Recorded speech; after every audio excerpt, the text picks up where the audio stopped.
Okay, Bismillahirrahmanirrahim. Assalamualaikum warahmatullahi wabarakatuh.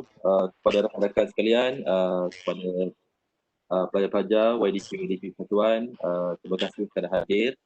So, minta kita hebahkan pada pagi ini kita ada satu lagi sesi, iaitu yang akan disampaikan oleh Cik Zul Karnain, Tajuk Arifin daripada Jabatan Pendaftar, merupakan pegawai takbir yang sangat berpengaruh dalam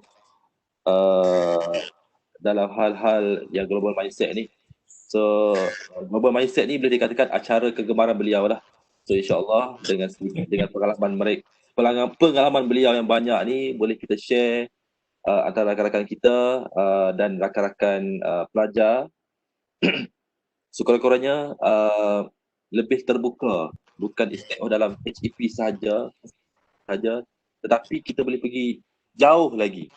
Maksud jauh tu, kalau kata nama event tu bukan setakat event dalaman saja, tapi nampak lebih luas. Pertandingan luar negara, contohnya peringkat Asia, pergi cari research luar daripada USM contohnya. Macam mana kaedah-kaedah nak pergi kat luar? Kita ada IMDC dan sebagainya. Jezul juga pernah bertugas di IPS, pengajar siswazah. So, pendek kata, semua tempat lah dia dah merantau dalam USM ni. Tolonglah kita sebagai rakan-rakan yang berhadapan dengan Cik Zul ni, tolong ambil pengalaman sebanyak mungkin, korek lah sekurus mungkin bagi dia, apa-apa sahaja, tidak rugi bertanya. Okay, Cik Zul lambai kenapa tu? Bukan melambai. Okay. Okay, untuk makluman, setiap bulan kita ada almost lebih kurang 10 e-learning kepada pelajar yang kita tawarkan. Semalam kita ada bersama dengan Cik Azlan Abdul Hamid, pengarah HDC. Untuk next month pun kita dah plan dan kita akan keluarkan secepat mungkin.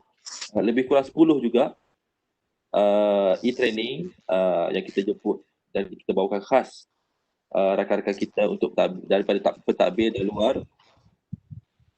Tanpa melengahkan masa lagi, saya harap jangan lupa, untuk pelajar tolong jangan isi form di ruangan chat, tolong kalau nak isi, tolong isi dalam ruangan link yang kita akan bagi.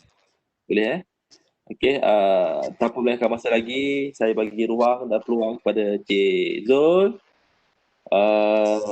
untuk berkongsi. So, saya pass baton ni kepada Cik Zul. Silakan Cik Zul. Okay, terima kasih Tuan Salman. Bismillahirrahmanirrahim. Assalamualaikum. Selamat pagi, salam sejahtera. Terima kasih Tuan Muhammad Salman, Tuan Muhammad Jaafar bin Tuan Muhammad Jaafar.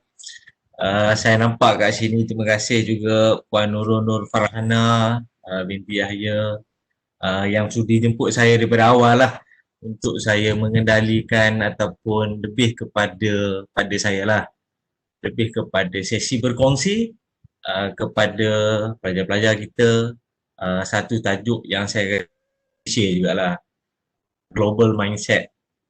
Terima kasih juga Tuan Salman tadi dah bagi sedikit introduction, over sikit kat situ. Saya tak ada apa-apa pun sebenarnya. Biasa-biasa saja. Mungkin Tuan Salman nama pun hebat, nama saya nama biasa-biasa sajalah. Cuma apa yang saya cuba kongsikan pada hari ini lebih kepada pada saya adalah pengalaman-pengalaman yang mungkin saya boleh terjemahkan dalam bentuk pengalaman yang boleh kita guna pakai ataupun yang boleh kita pelajari lah sama-sama. Nak kata tidaklah begitu banyak, tetapi sedikit sebanyak saya fikir ini boleh dijadikan sebagai satu ilmu tambahan kepada saudara-saudari pelajar-pelajar Universiti Sains Malaysia.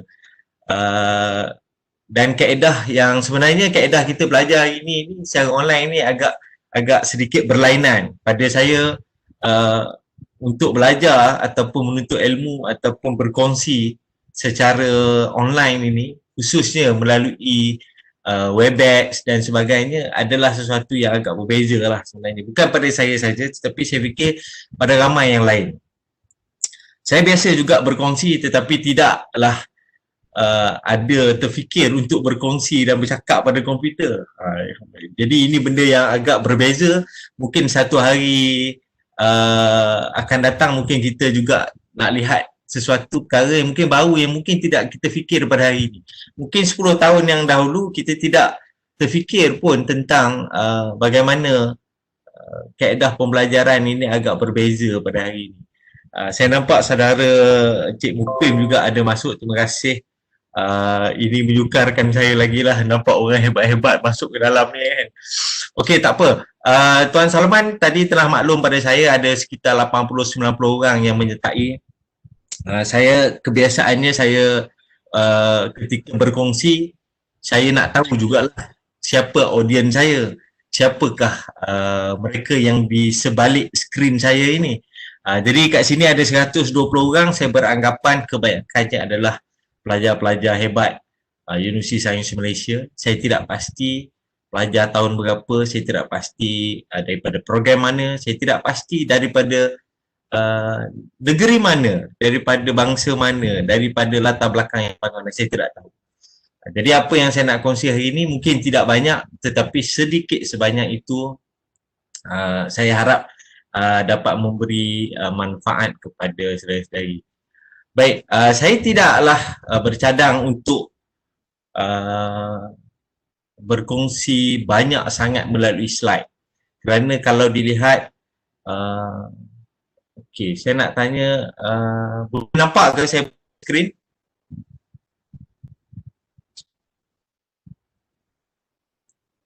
Tuan Salman ke? Boleh saya nak make sure saya ni Nampak. ya. Okey, saya tak ada menyediakan banyak slide sebab pada saya kalau saya menyediakan banyak slide, cakap dengan slide je. Jadi saya pun takut juga saya bercakap seorang-seorang, di belakang tu sebenarnya tinggal saya, Tuan Salman dengan Puan Nur Farhana saja. Yang lain-lain tu mungkin dah tak ada dah di belakang sana sebab saya bercakap dengan slide. Jadi saya rasa apabila kita buat secara online ni mungkin sedikit banyak saya juga nak mohon ada timbang di antara saya dan juga para peserta lah. Saya faham mungkin ini bentuk event kita buat dalam bentuk seminar, mungkin kita mutekan soal, saya mohon bantuan daripada Tuan Salman lah kalau boleh kita berkomunikasi dengan peserta-peserta kita lah, ada 120 orang lebih.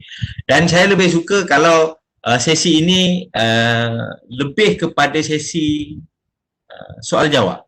Saya nak berkongsi, kadang-kadang saya nak kongsi ni benda-benda yang mungkin orang nak belajar, tetapi ada perkara-perkara yang mungkin ada soalan-soalan lain yang mungkin saya tidak sentuh, jadi saya memerlukan para peserta untuk bersama dengan saya bertanya soalan dan barangkali saya boleh kongsikan.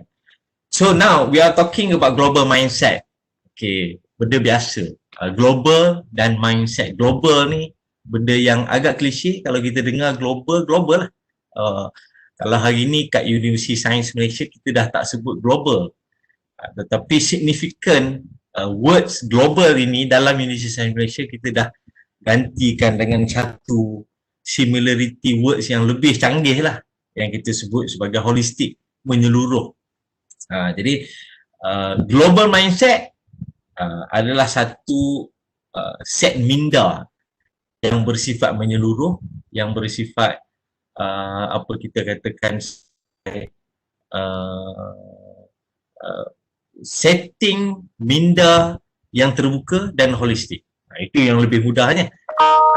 Jadi kalau kita baca banyak, saya pun baca juga bila saya nak berkongsi, bila Puan Nur Farhana minta saya berkongsi, saya pun berkongsi maklumat-maklumat yang saya ada. Dalam masa yang sama saya juga membaca. Jadi kalau kita melihat kepada definisi global mindset, banyak orang buat research di luar sana, banyak scholar yang membuat penyelidikan, yang membuat kajian yang nak cuba menjelaskan apakah sebenarnya yang dimaksudkan dengan global mindset. Jadi kalau basically kalau kita Google saja, semua orang boleh Google jalan sambil-sambil ni boleh Google, basically you akan dapat 1,000 of definition global mindset. Jadi ada banyak dia punya fahaman, tetapi dalam banyak fahaman yang kita baca, salah satu daripada definisi yang menarik yang saya dapati adalah apa yang disebut sebagai global mindset is being comfortable with being uncomfortable in uncomfortable places. By definition, kita tak lihat bagaimana salah satu scholar itu menjelaskan bahawa global mindset ni sebenarnya untuk kita nak cuba jadi selesa di tempat yang 2 kali tidak selesa. Jadi dalam tu maksudnya. Jadi kalau baca daripada statement tersebut, kita pun nak rasa apa benda yang kita nak, apa benda yang di sebalik global mindset. Bunyinya macam biasa. Cuma tetapi apabila kita nak mendalami, adakah kita ini mempunyai global mindset?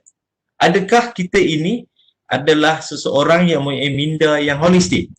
Ini yang dikatakan kadang-kadang kita rasa kita faham, tetapi sebenarnya kita tidak. Okey, kalau melihat kepada statement di skrin ini, kalau tanya pada saya, adakah kita ini mempunyai minda yang global?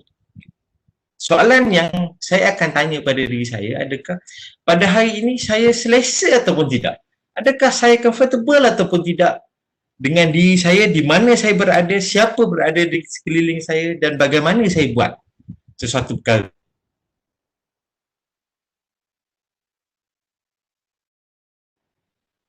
Contohnya, sebagai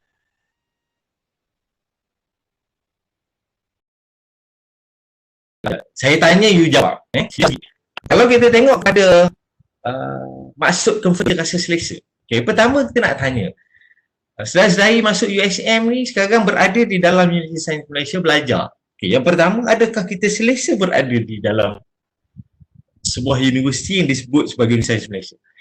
Kalau saudara-saudari ada di USM Pulau Pinang, tanya balik, adakah selesa berada di USM Pulau Pinang?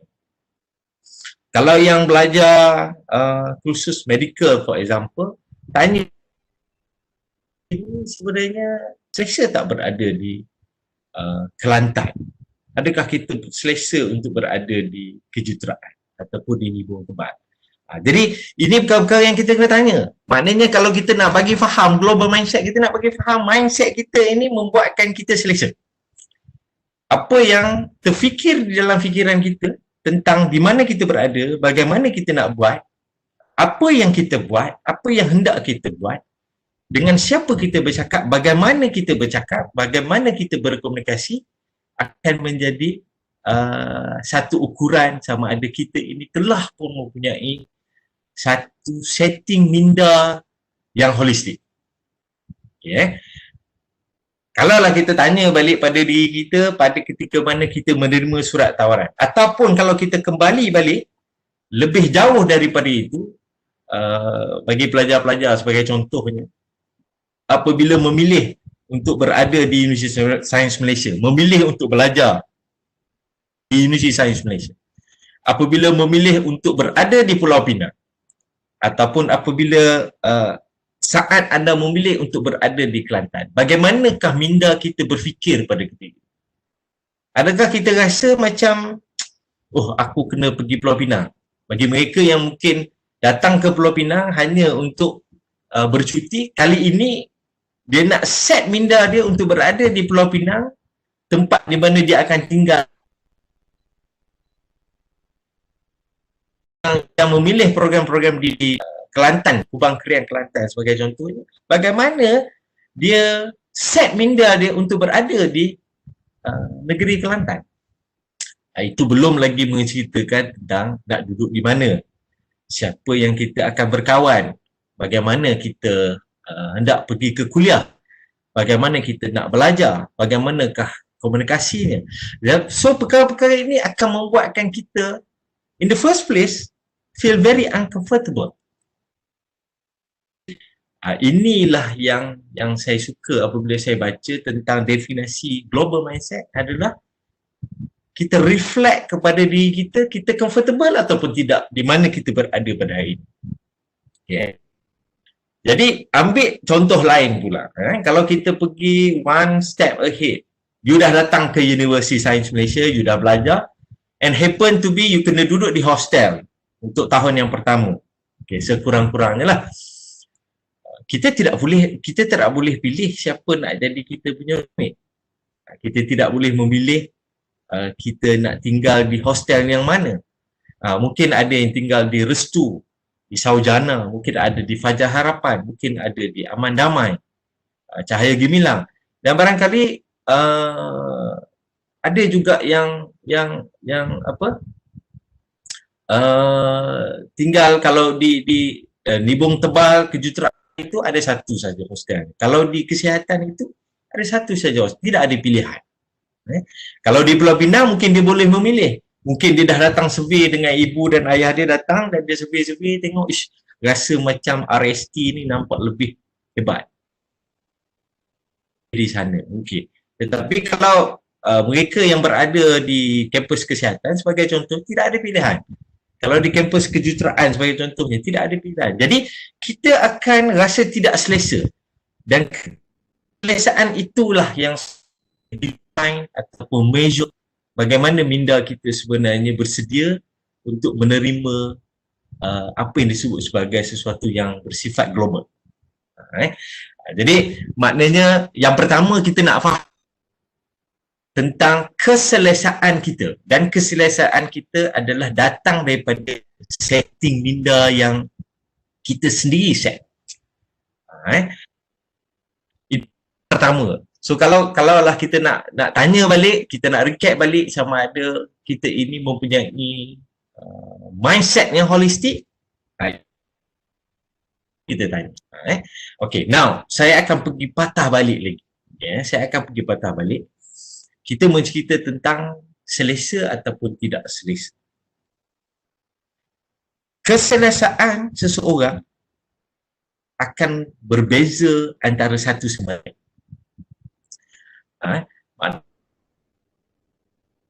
It's very subjective, comparing one to another. Mungkin you lihat kawan you juga datang daripada tempat yang sama, tetapi bila dia datang masuk ke universiti, dia akan rasa nampak macam happy saja. Tetapi kita rasa kita tak boleh. Rasa selesa ataupun rasa comfortable ini akan dipengaruhi oleh nilai dan juga latar belakang seseorang. Ada orang yang datang daripada latar belakang yang berbeza, maka dia punya ukuran keselesaan dalam penerimaan sesuatu yang baru juga akan mempunyai ataupun perbezaan di antara satu sama lain. Jadi kita tidak boleh nak katakan setiap orang, kalau aku boleh rasa selesa, kau mesti boleh rasa selesa. Tak boleh. It's not like that. Every single person, every single individual, kita sebut pun individual, adalah berbeza. Dan kita tidak boleh orang kata apa, mengukur ataupun membandingkan apa yang di dalam minda kita dengan apa yang ada di dalam minda orang lain. Kita bercakap tentang global.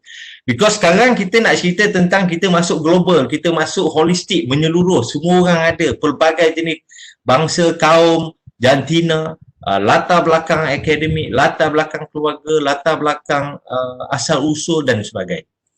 Jadi, kalaulah kita nak kata apa yang ada di dalam minda dia, penerimaan sama dengan kita memang is totally different. Jadi kita kena pegang kepada definisi ini, dan kita kena tanya tentang diri kita, bagaimana kita nak jadi orang yang selesa.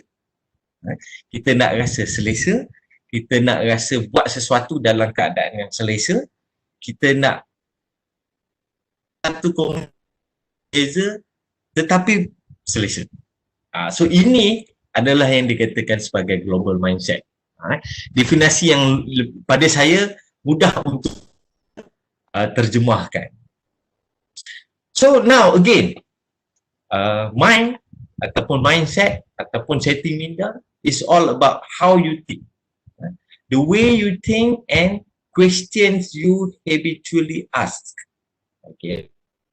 Ada kawan-kawan saya, sahabat-sahabat saya, rakan-rakan kerja saya yang lama kenal dengan saya, in fact yang mana mereka bekerja dengan saya, kaki tangan staff-staff universiti yang mana pernah bekerja dengan saya, mungkin sedar ataupun tidak melihat kepada karakter saya yang sering bertanya.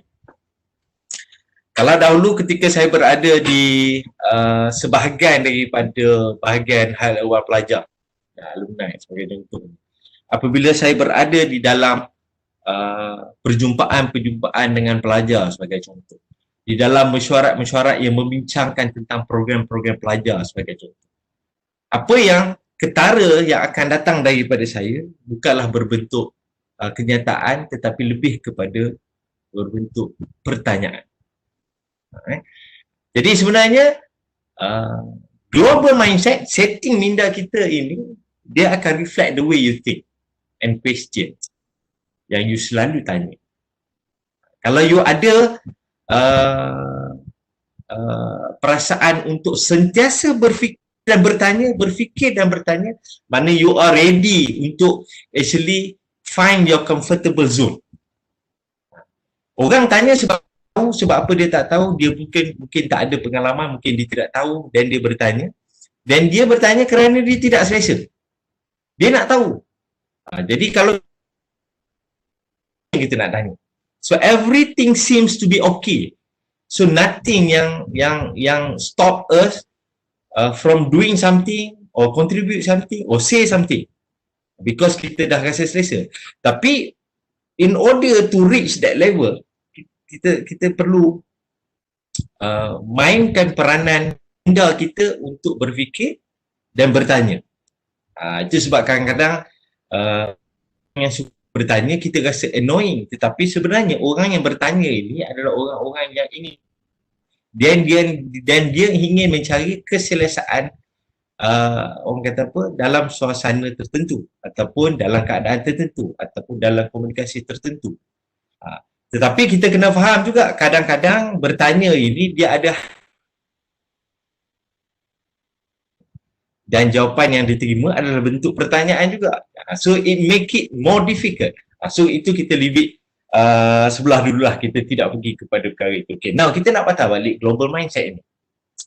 Jadi kalau comeback kepada ini, kita kata kita nak mencari keselesaan, kita nak cari keselesaan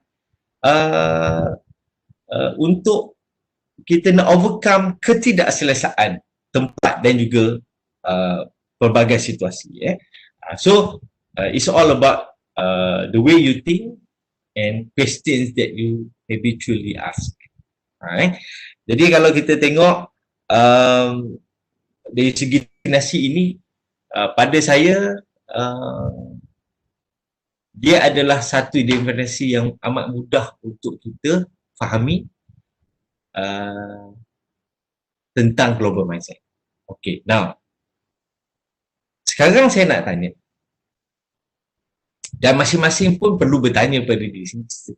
Yang pertama saya nak tanya, which saya dah tanya, adakah kita selesa ataupun tidak dengan apa yang kita ada sekarang, tentang di mana kita sekarang, tentang siapakah orang-orang di sekitar kita dan bagaimana kita melaksanakan ataupun kehidupan kita seharian. Kita selesa ataupun tidak. Jadi kalaulah kita rasa adalah sedikit-sedikit rasa macam tak berapa nak okey lah, macam rasa-rasa macam ada benda yang kita rasa tak boleh terima, unacceptable. Sebab kita bercakap tentang setting minda, bagaimana orang nak set minda. Kadang-kadang kita boleh jumpa orang yang rasa dia ni semua positif, buat apa pun okey saja.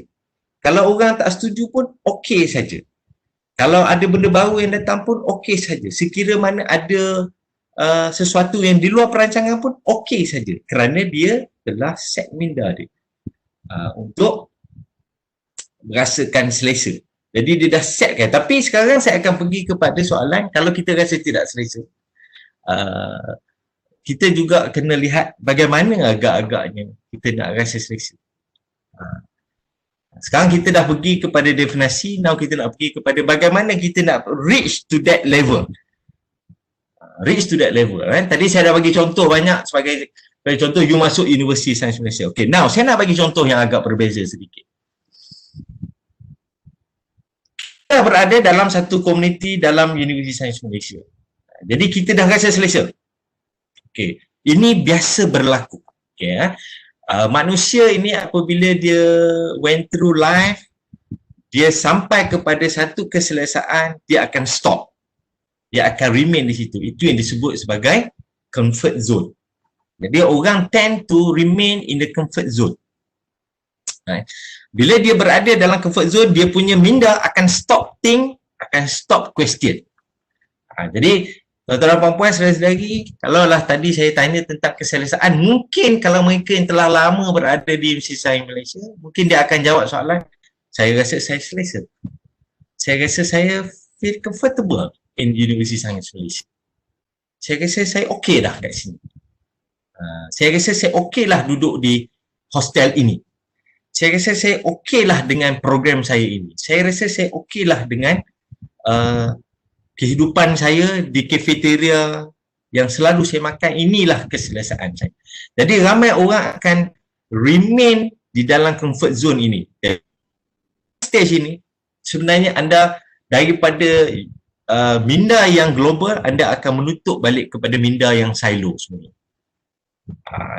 Jadi ingat, janganlah kita rasa macam global mindset ni kita ada dan kita akan ada on changing. Depend on how you live your life every day, how you make decision about your life every day. Okay, sekarang kalau lah anda rasa selesa, duduk Universiti Sains Malaysia rasa selesa, pergi kepada school yang sama everyday, pergi kepada library yang sama, pergi kepada cafeteria yang sama, jadi anda akan rasa itulah keselesaan anda. Jadi anda telah, daripada terbuka tadi, anda telah membuat satu kita panggil sebagai kita create border di dalam kita punya life. Jadi yang disebut sebagai global ni no longer global, dia akan menjadi a silo mindset. Jadi again, now kalaulah kita tanya pada diri sendiri, kita rasa macam kita dah selesa, cuba kita fikir-fikir balik, apakah sebenarnya perkara-perkara yang kita perlu buat in order untuk kita nak challenge diri kita luar daripada a silo mindset. Kalaulah kita perasan, mungkin sebagai pelajar-pelajar, sebagai contoh, hostel, of course kita tak boleh nak ubah-ubah hostel suka-suka hati. So kita dah be dedicated untuk hostel itu, kita pun rasa selesa di situ, kita akan remain di situ. Tetapi ada sesuatu benda yang kita rasa kita mungkin boleh ubah hari-hari. Sebab kita nak ada satu global mindset. Kita nak pergi kepada satu individu yang mempunyai minda yang holistik. Jadi you have to challenge yourself every day. Kalau hari ni makan di Bakti, besok makan di Bakti, lusa makan di Bakti, probably you akan makan di Bakti for entire life in USM. Cuma you mungkin akan berubah-ubah lah. Mungkin hari ni makan sup, esok makan nasi, esok lusa makan roti dan sebagainya. Tetapi it's just because you stay in Bakti Permai sebagai contoh, you choose to have your lunch, your dinner, perhaps your breakfast kat satu tempat. Tetapi anda mungkin, kalau ditanyalah, kalau saya nak tanya daripada semua, you sendiri jawab. Mungkin susah saya nak dapat feedback di sini. Tapi you sendiri jawab. Sebagai pelajar, siapakah yang pernah makan di semua cafeteria di dalam universiti? Dan how frequent you change your cafeteria? Jadi, you tanya diri you, kenapa you tak pergi, or kenapa you pergi? Kalaulah you rasa you tak pergi because yalah makanan kadang-kadang sedap tak sedap dan sebagainya, very subjective. Tetapi I'm not talking about sedap tak. I'm talking about you punya kemahuan, you punya ability, because we are talking about competency. So competency adalah ability, keupayaan dan juga kemahiran. Jadi adakah you berupaya untuk you challenge yourself untuk nak cross boundary, nak cross you punya comfort zone. Kalau hari ini mungkin you makan di Fajar Harapan, besok mungkin you makan di Cahaya Gemilang, sebagai contohnya begitu. Sama juga keadaannya. Kalaulah kita biasa pergi ke satu-satu kafe, kebiasaannya saya perhatikan orang akan duduk di tempat yang sama. Probably kalau pergi ke library, akan pergi ke level yang sama, akan duduk di meja yang sama. Kalau pergi ke, in fact, study menunjukkan, in fact, kalau you pergi ke toilet sekalipun, kalau di hostel, you nak mandi, you pergi ke bathroom dan sebagainya, tendency is you akan pilih tempat yang sama. Bilik air yang sama, mungkin toilet yang sama. Kalau ada several sinki, you probably gonna use a same sink for quite some times. Unless kalau sink tu rosak ataupun pipe tu rosak, then only you akan tukar kepada. Ini adalah apa yang disebut set minda. Sebab kita dah rasa kita dah selesa, kita dah sampai ke satu zone yang kita rasa selesa, maka kita dah set kita punya minda, inilah aku tak fikir dah. So kita akan ada minda separa sedar yang tidak memerlukan pemikiran untuk you membuat keputusan. Jadi apabila you sampai kepada stage ini, minda you akan mati. Sebab kita tidak akan pergi kepada apa yang ada di skrin, the way you think and question you habitually ask. Maknanya you akan mengarahkan diri you untuk stop berfikir untuk membuat keputusan.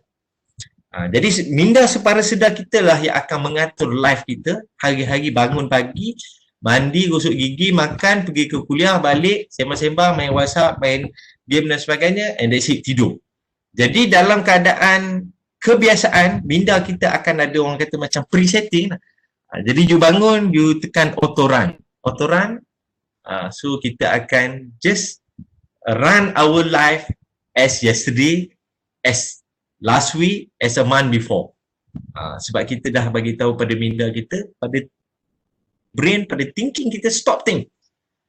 You dah rasa okey dah dengan thinking ni, you dah rasa okey dah dengan cafeteria, so you hanya pilih kepada satu benda. So ini benda yang biasa yang kita kena challenge ourselves. So kalau di Universiti Malaysia kita sebut sebagai holistic global mindset, don't claim yourself have an holistic mindset ataupun global mindset kalaulah semalam dan hari ini you melakukan benda yang sama.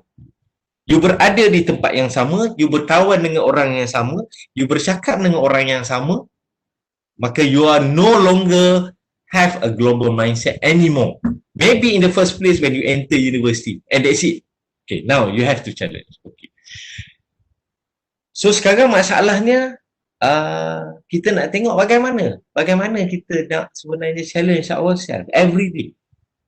Macam mana sebenarnya kita nak mempunyai minda yang global ini almost every second. Saya tak pergi lagi cerita jauh-jauh. Tadi Tuan Salman sebut tentang pergi ke luar negara dan sebagainya. Kita jangan cerita tentang pergi luar negara. Sekarang ni pun COVID, kita pun tak boleh pergi luar negara. Orang luar negara pun tak boleh datang dekat kita. Jadi macam mana kita nak kata global kalau kita duduk di satu tempat saja?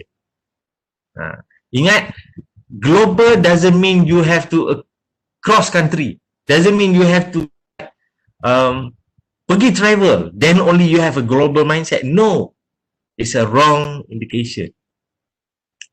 Okay, dekat skrin ada listkan 7 komponen saya sebut sebagai komponen that should be included in the global mindset definition. Tadi kita dah define secara umum, kita dah define secara leewaynya bagi kita mudah faham tentang ketidakselesaan, selesa dan sebagainya. Tetapi di dalam definisi itu sendiri sebenarnya kita kena ada benda ini. Selesa itu, kalau kita rungkai, selesa itu macam mana? Dalam konteks global mindset, selesa itu boleh kita sub-define lagi kepada 7 perkara ini. So kita nak tanya, tadi pertama kita selesa ataupun tidak? Now soalan seterusnya kita nak tanya, adakah kita ada 7 ini? At any time, at any place, every day, every single minute, for example. So yang pertama, openness to learning. Bunyinya klise sikit lah. Kita punya keterbukaan kita untuk belajar. Belajar ini subjektif juga. Belajar di kelas agak formal, tetapi life learning ini banyak yang basically kita get through everyday, orang kata apa, dalam seharian kita ini. Jadi kalau saya nak mengambil contoh yang sama dengan saya punya contoh yang tadi, saya nak memberi contoh openness to learning, for example, kita in fact kita nak milih bilik mandi juga memerlukan openness to learning. Kalau mereka yang rajin berjalan, tak payah jauh-jauh lah, kita cerita dalam Pulau Pinang saja tentang parking.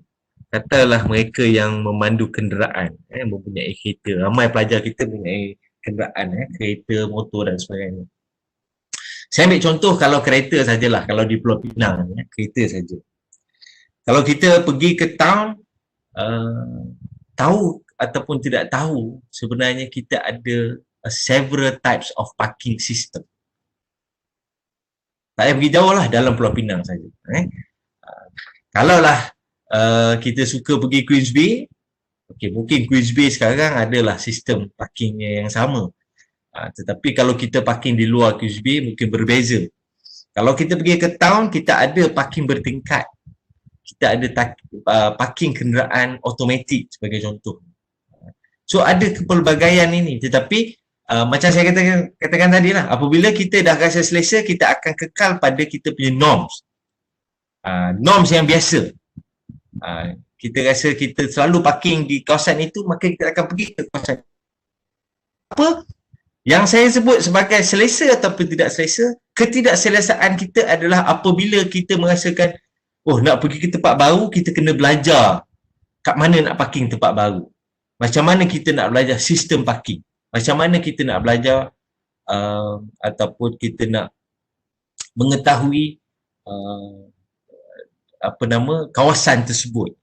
Nak berjalan daripada destinasi A ke B, maka kita kena belajar. So kadang-kadang otak manusia ni macam saya katakan tadi, dia separa sedar. Dia dah set, dah preset. Jadi dia kata kalau dia parking tempat yang biasa, dia tak payah fikir, dia tak perlu belajar benda baru. So you close your learning ability. Jadi bila you tend to close your openness, you punya learning ability tadi, maka you tak akan ada balik kepada definisi keselesaan. You pilih untuk rasa selesa tanpa you mencuba sesuatu yang baru. Maka you akan menjadi orang yang silent. You tidak lagi menjadi orang yang bersifat global atau holistik. Itu yang pertama. Jadi learning bukanlah ceritanya you open to learning, you nak kena belajar subjek ini, belajar subjek itu, sambung master, sambung PhD. Itu bukanlah yang dimaksudkan di sini. Tetapi learning dalam konteks kehidupan hari-hari. In fact, kalau macam hari ini kita belajar secara Webex, online platform. Ini sesuatu yang kita kena belajar jugalah. Saya pun belajar, saya pun fikir juga. Saya dalam sehari dua ni saya pun fikir macam mana saya nak mengajar bercakap pada skrin yang tak ada orang di depan saya dan tak ada orang yang respon depan saya. Not easy. Saya tak rasa selesa. Saya pun tak tahulah macam mana saudara-saudari mendengar suara saya. Saya pun rasa selesa ataupun tidak dengan cara begini. Saya tidak dapat berkomunikasi secara dua hala. Jadi openness itu yang membuatkan kita akan belajar benda baru dan kita akan challenge diri kita untuk menjadikan ketidakselesaan yang baru itu selesa. Ini sesuatu yang kita kena yang saya nak tekankan. Itu sebab dia jadi nombor satu.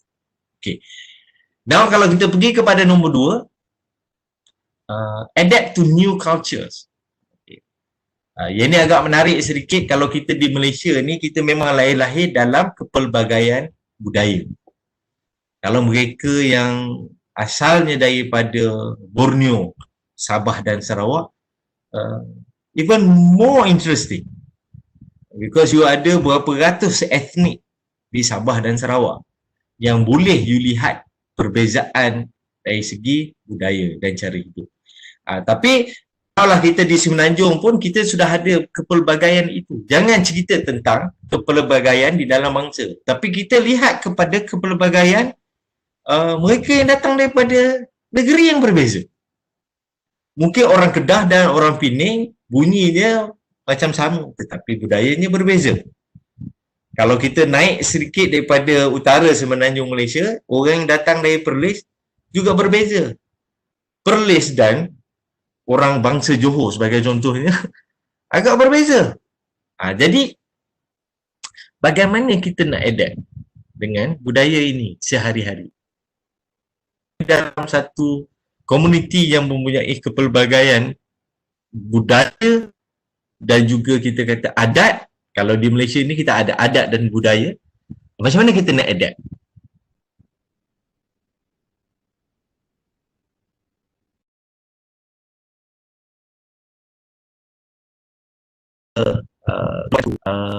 Yang disebut sebagai menghargai perbezaan dan juga kita memahami persamaan. Kita ini kadang-kadang yang berbeza ni ada kala kita rasa kita nak berbeza, ada kala kita ada kala yang berbeza itu salah, ada kala yang sama itu salah. Ini manusia. Cuma bagaimana kita nak ada adaptasi, adaptation to a new culture.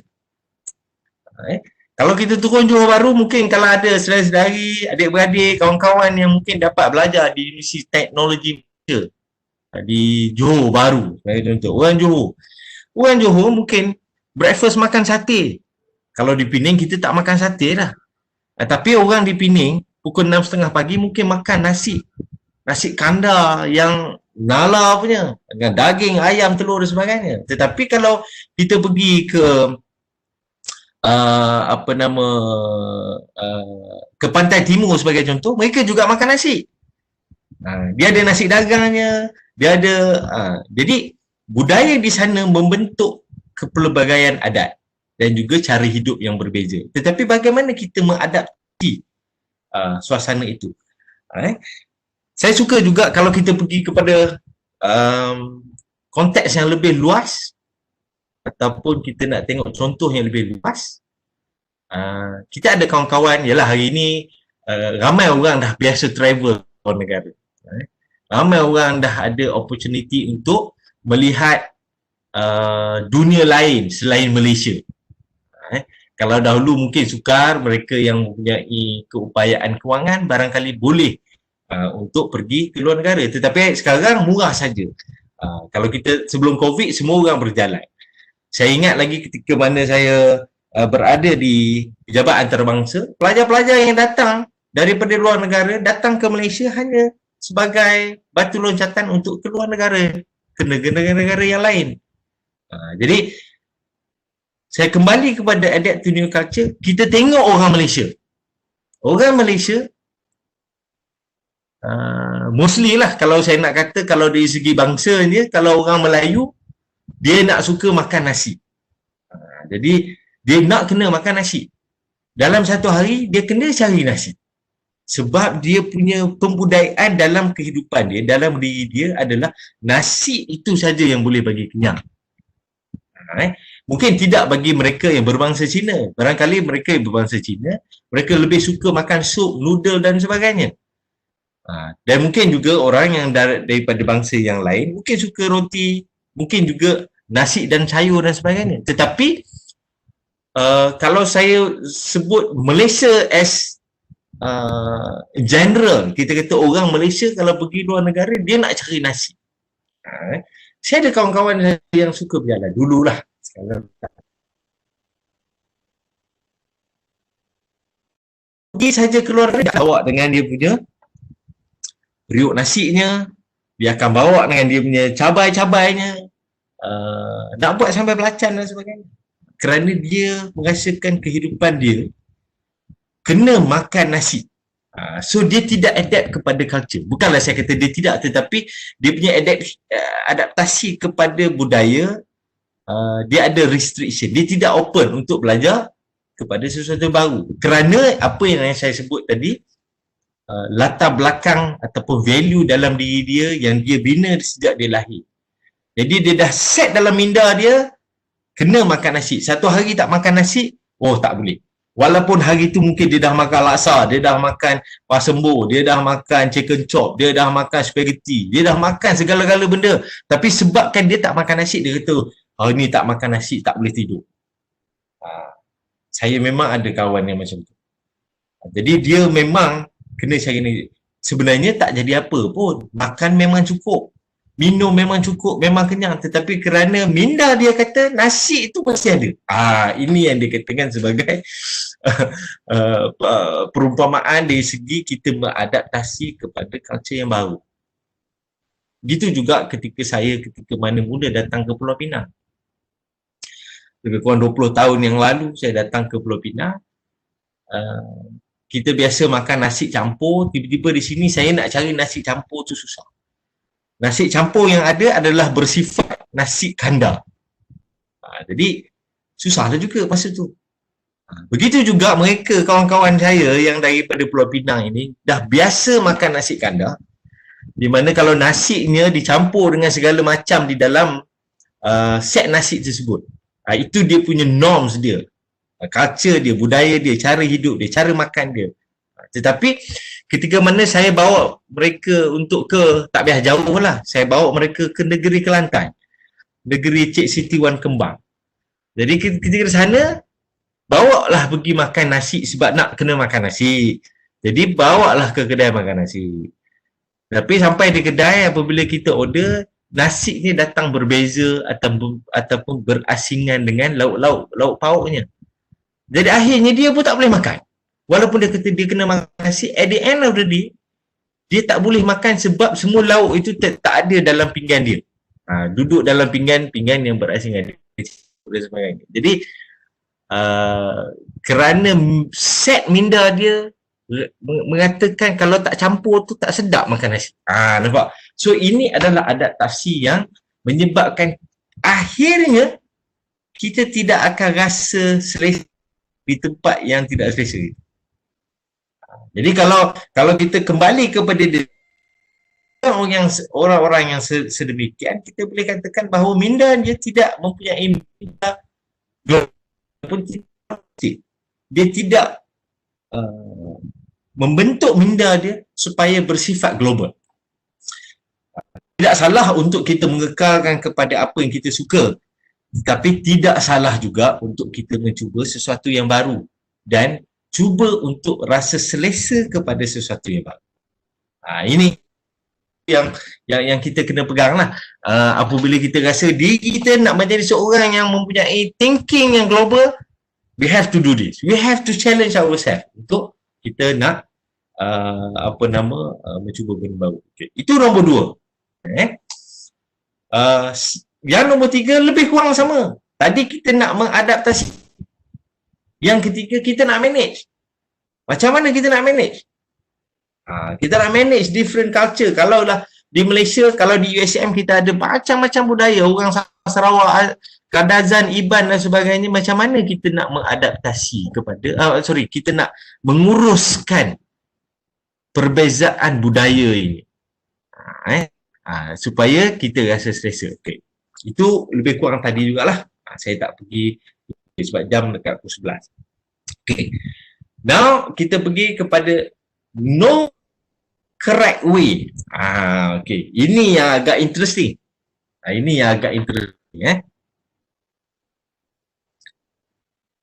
Bagi orang yang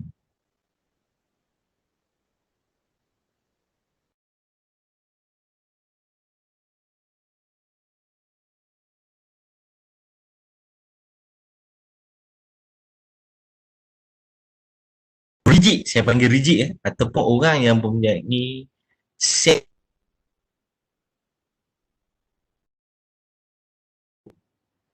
ataupun kita kata tidak global, dia akan merasakan bahawa untuk melakukan sesuatu dia ada aturan yang perlu kita ikut dan ada yang tak betul. Okay. Dalam keadaan kita mempunyai setting sedemikian, kita akan merasakan ada sesuatu yang salah, ada kaedah-kaedah yang salah ataupun ada perbezaan yang kita lihat sebagai satu kesilapan. So dalam konteks ini, point nombor 4 menceritakan tentang bagaimana kita nak set dalam minda kita no one correct way. Untuk buat sesuatu, tak ada satu ketetapan yang kita kata itulah yang betul. Tak ada. There is no positive and negative in thinking. There is no positive or negative in doing things. Macam mana kita nak pujuk hati kita nak kata macam tu? Macam mana kita nak set dalam kepala kita macam tu? Kita tak boleh kata orang tu buat salah dan tak boleh kata kita buat yang betul. Or the other way round. Kita tak boleh kata dia buat tu betul, kita buat ini salah. Tak boleh. Dalam global mindset, tak ada. No such thing as negative, no such thing as positive. Everything will be the same. Everything will be a new challenge. Everything will be a new learning, a new culture. So dia punya acceptable terhadap new culture, new learning, new way is defined by a global mindset. Kadang-kadang kita tengok sebagai contoh, saya nak bagi contoh. Kalaulah kita makan makan sup. Okay, kalau kita makan sup di negara kita, kalau kita makan sup, mi sup lah, noodles, kita makan noodle, kita makan, kita hirup sup, kita hirup noodles itu. Kalau di Malaysia, kalau kita hirup dengan berbunyi, kita akan, kebiasaannya kita merasakan, tak betul ni, takkan makan sampai bunyi. Dulu mak ayah kita orang kampung selalu pesan kalau makan jangan bunyi. Tidak sopan untuk mengeluarkan bunyi ketika makan. Especially makanan yang berbentuk berkuah lah. Saya ambil contoh sup lah. Kita makan sup, kita pun cubalah nak makan sup jangan bunyi. Kita hirup secara pelan-pelan dan sebagainya. Sebab itu adalah kita punya values ataupun latar belakang kita mengajar sedemikian. Jadi apabila kita melihat seseorang yang makan dengan bunyi, kita akan rasa tak betul cara makan. Salah dia makan. Tak betul dia buat bunyi. Tetapi dalam global mindset kita kena faham, kita kena belajar. Ini yang kita kata openness to learning. Okay, kalau kita pergi ke negara Jepun, di negara matahari terbit, saya contoh. Ramai hari ini, ramai orang dah pandai makan Japanese food. Ramai orang makan Korean food. Sebab tengok cerita Korea banyak, so dia minat dengan Korean food. So kalau di Jepun sebagai contoh, kita ada sup, dia panggil apa nama sup, saya pun lupa dah. Okay, kalau di Jepun kita makan sup, kita perlu keluarkan bunyi. Dia the other way round pula. Kalau kita makan tak keluar bunyi, jadi tak betul pula pada budaya mereka. Jadi kalau lah orang Malaysia pergi ke Jepun, dia pergi ke restoran, dia seorang makan tak bunyi, orang lain makan semua bunyi. Jadi dia kata restoran orang Jepun ni memang tak ada adab lah. Orang Jepun ni tak respect orang lain. Tetapi pula dia ada way round, kalau kita tidak ada minda yang terbuka, orang Jepun datang ke Malaysia makan, dia pun kata kenapa orang Malaysia makan tak bunyi, tak sedap ke makanan saya? Sebab pada orang Jepun mengeluarkan bunyi adalah indication kepada appreciation kepada makanan tersebut. Nak menunjukkan apa sedapnya makanan yang dihidangkan, sebagai tanda terima kasih dia makan, dia keluarkan bunyi. Jadi dia hirup sup, keluarkan bunyi. So dua keadaan yang berbeza. Itu sebab kita kata kita tak boleh kata there is no one correct way in doing things. So kita kena set minda kita macam tu. So bila kita jumpa orang makan, kadang-kadang ada orang makan sudu garfu, sudu belah kanan, garfu belah kiri. Kita rasa itulah betul. Dan ada orang yang makan dia ada way round. Kita tak boleh kata itu tak betul. Sebab barangkali itu adalah budayanya begitu. Begitu juga dengan kita makan dengan tangan. Kalau di Malaysia, orang Melayu, orang India biasa makan dengan tangan. Mungkin orang Cina biasa makan dengan sudu garfu. Kalau kita pergi ke luar negara, berbeza. Kalau makan dengan tangan itu nampak seperti apa nama kita panggil, tidak begitu apa, what's the word, kira tidak bersih lah. Pada ada satu negara yang melihat bahawa kalau makan guna tangan nampak pelik. Worst case scenario, kalau di Malaysia kita makan menggunakan tangan kanan, especially orang Melayu dan orang India, tetapi di negara lain makan menggunakan tangan kiri. Jadi kalau kita nak kata, oh tak betul lah, dia makan tak betul. No. You still have no global mindset. You still have no openness to adapt a new culture, to manage different cultures. Jadi, bagaimana kita, saya bagi contoh itu, bagaimana kita meletak diri kita dalam keadaan tersebut dan kita nak rasa selesa. Kita berada di keadaan tersebut is one thing. But how can we set our mindset so that we feel comfortable being uncomfortable in uncomfortable places? Kita mungkin nampak, mungkin kita rasa kita buat tak tahu, tetapi jauh di dalam hati kita, kita rasa, aku rasa tak selesa lah duduk kat sini. Aku rasa tak berapa nak okey lah makan di sini. Kerana you have no holistic mindset, ataupun your mind is not yet set to accepting differences, to accepting ataupun to managing the different cultures. So no one correct way. Tak ada satu cara yang betul dan tak ada satu cara yang salah. Everything is betul. Dalam global mindset, everything should be okay. Tapi bukanlah maksud saya everything tu kalau kita dah terang-terang tengok benda tak betul, tak betul lah. Maksud saya dalam cara kita, kehidupan, dalam budaya, perbezaan budaya, tidak ada yang betul, tidak ada yang tidak betul. So no one correct way. So perkara itu perkara yang nombor 4. Okay, now kita pergi kepada next point. Kita punya interest and curiosity. Ini juga adalah salah satu komponen penting yang perlu ada apabila kita nak set minda kita. Ada orang memang semua ada interest dia sendiri. Tetapi bagaimana you nak set dalam minda you spark interest to everything. And everything is curious to you. Semua benda you rasa macam curious je. Dan you rasa you nak tahu. You semua benda nak ada interest. Semua benda macam nak bertanya. Itu kembali kepada soalan yang tadi lah. Statement yang tadi.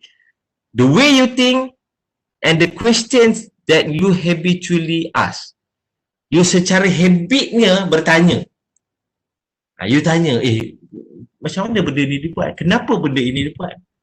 Bagaimana sesuatu ini dibuat? Kenapa awak buat begini? Apa yang menyebabkan awak begini? So you ada interest. Bukan for the sake nak tanya sebab nak tahu, tetapi you ada interest to know.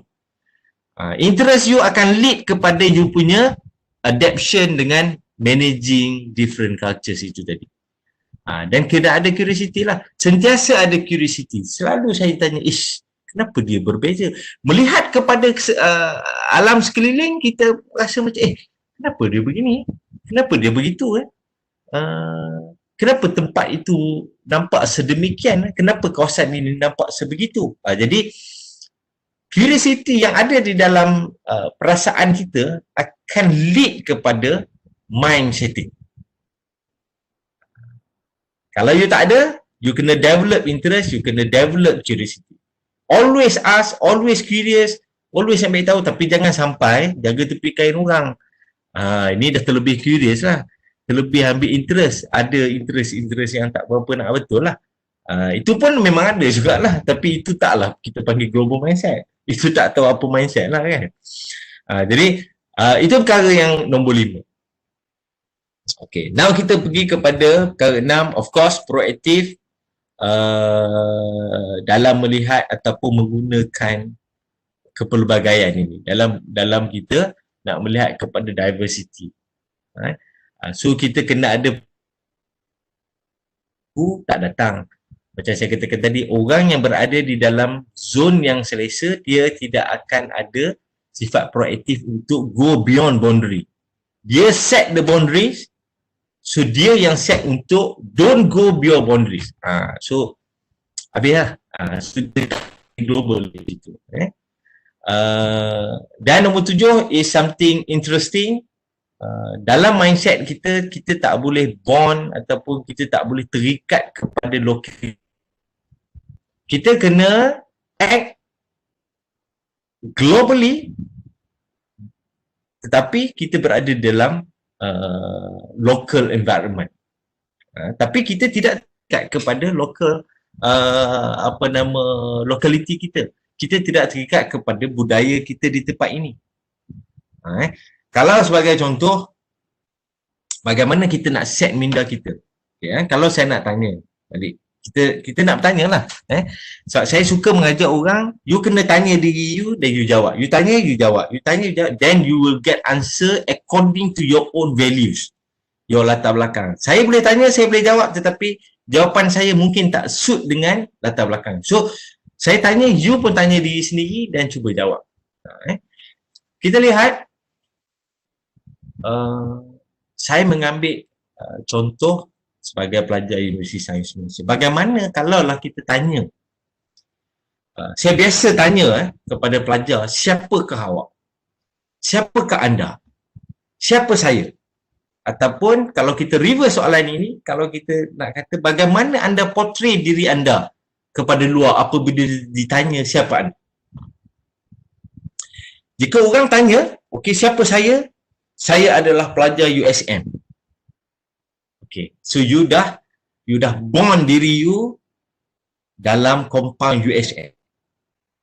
Okay, kalau you nak pergi kecil lagi, saya mengambil contoh yang lebih kecil, macam mana you punya mind setting you lebih narrow adalah apabila orang tanya siapa you, saya adalah pelajar pusat pengajian sekian. Saya adalah pelajar pusat pengajian ilmu kemanusiaan. I'm from a school of biological sciences. I'm from school of health sciences. Ataupun I am a student of Universiti Sains Malaysia. So dia dah nampak tak? Dia punya boundary you akan besarkan. So how you set your mind untuk you define who you are. Bila orang tu tanya pada you. Katakanlah seseorang itu tanya, orang daripada luar Universiti Sains Malaysia, orang daripada Pulau Pinang. You akan set minda you untuk memberitahu bahawa you adalah pelajar Universiti Sains Malaysia. Tetapi kalaulah orang yang bertanya adalah orang di dalam Universiti Sains Malaysia, you akan tend to jawab, saya adalah pelajar daripada pusat pengajian ilmu kemanusiaan sebagai contoh. Tetapi sebagai contoh, apabila anda berada di luar Pulau Pinang, anda bercuti di Kuala Lumpur. Okay. Kalau orang bertanya, siapakah anda? Saya adalah pelajar. Okay, you nak bagi tahu apa? How you set your mind in terms of your own boundaries. You nak diri you di dalam ruang lingkup yang bagaimana? Adakah daripada saya nak, adakah saya pelajar daripada Universiti Sains, adakah saya pelajar daripada pusat pengajian AA, ataupun nak lebih narrow down, saya adalah pelajar daripada Desa Siswa Tekun. See, so how you actually put yourself dalam dunia yang global, how you nak portray yourself as global as much global as possible. Okay, itu contoh yang you kena jawab. Sendiri kena jawab, dan you measure diri you, you punya mindset, you punya diri adakah berada pada tahap yang mana. Okay, now kita pergi contoh yang lain, berbeza. Tadi kita dah ada orang bertanya dalam universiti, orang bertanya di luar universiti. Okay, now you pergi travel overseas. You nak portray, nak define, you nak introduce yourself as what? You nak introduce yourself as a student English, or you nak bagi tahu yourself as a Universiti Sains Malaysia student? Di mana you meletakkan diri itu? Okay. So how open you are? How open you are? Jawapan you menggambarkan you punya minda, ruang lingkup minda you di mana. Okey, saya ambil contoh yang lain. Saya ambil contoh yang lain. Bagaimana tadi di awal-awal saya menceritakan tentang minda, set minda ini dia datang daripada thinking dan dia datang daripada question. Okay, again, tadi itu datang daripada kita. Kita yang sendiri berfikir dan kita sendiri yang bertanya. Tapi what happen apabila orang yang berfikir dan orang yang bertanya kepada kita dan bagaimana orang yang punya global minda ini, global mindset ini menjawab kepada soalan. So it's the other way round. Ambil contoh yang lain, soalan yang biasa kita dengar. Kalaulah kita biasa orang tanya apa khabar, okay, bila jumpa how are you, apa khabar. Orang yang biasa-biasa, maknanya orang yang mempunyai comfort zone, yang berada di dalam comfort zone akan jawab saya baik, terima kasih, saya sihat, terima kasih. Tetapi orang yang mungkin mempunyai minda yang sedikit luas, tidak silo, cuba untuk keluar daripada comfort zone, dia akan jawab dalam bahasa yang berbeza. Okey, sebagai contoh, kita ada vocab yang banyak. Dalam dunia ni kita ada bahasa Inggeris, vocabnya beribu, bahasa Melayu, vocabnya beribu. Language lain pun ada macam-macam. So there is always many other way answering a simple question untuk portray your mind. Saya biasa kalau saya pergi ke luar negara sebagai contoh, saya pergi ke United Kingdom sebagai contoh, ada juga orang cuba menjawab apabila how are you? Dia menjawab it's a great day. You see? Oh thank you, it's a great day. So dia menjawab, dia tidak menjawab kepada diri dia how, tapi dia mencerita tentang how good the day is. It's a great day. It's a great year. Ataupun I'm doing very great. I'm doing well. So dia ada kaedah bagaimana kita, bukanlah saya nak mengajar bahasa, tetapi kita nak mengajar bagaimana kita set minda kita untuk menjawab di luar daripada norms.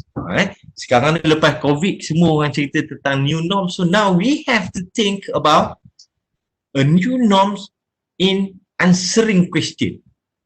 First stage kita bertanya diri kita, now orang bertanya kita, bagaimana kita set minda kita, kita nak broaden kita punya minda supaya kita boleh meletakkan diri kita dalam situasi ataupun dalam satu sfera yang lebih besar. Jangan tertutup. Sfera yang lebih besar.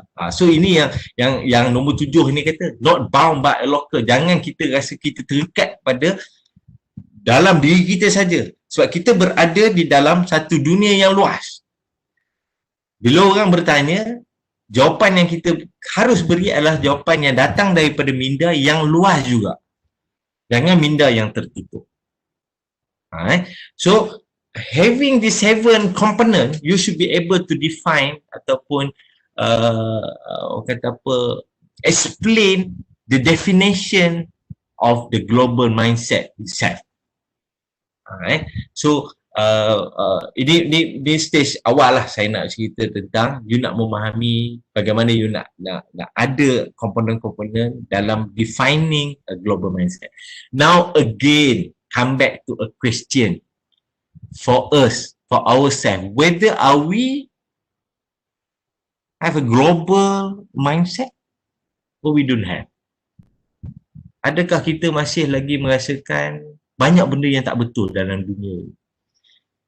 Macam saya menceritakan tentang perbezaan, banyak benda orang yang ada kalanya dia suka sangat berbeza, ada kalanya dia nak biar sama. Kalau kita beli kalau kita beli baju lah sebagai contoh, ini ada juga perbezaan culture. Kalau kita lihat perbezaan jantina sebagai contoh, lelaki dan perempuan, saya ambil skop yang lebih kecil di Malaysia. Kalaulah kita beli baju, kita rasa-rasa lah kita nak beli baju raya lah. Kita ada Raya Haji, kita tak beli baju lah. Kita ada Deepavali, kita ada Chinese New Year dan sebagainya. Lately lah kalau kita tengok trend kalau orang Melayu lah berhari raya beli baju, baju raya je nak sama, semua orang nak sama, sama warna. Begitu juga di satu peringkat apabila sesebuah keluarga mengadakan kenduri perkahwinan sebagai contoh. The whole family pakai pakaian yang berwarna sama. So saya ambil contoh, orang pakai baju sama lah pergi kenduri. Tetapi katakanlah orang yang datang, katalah saya dan Tuan Salman datang ke kenduri Tuan Nurul Farhana. Datang secara berbeza, tiba-tiba sampai saja di kenduri, saya tengok baju saya sama dengan baju Tuan Salman.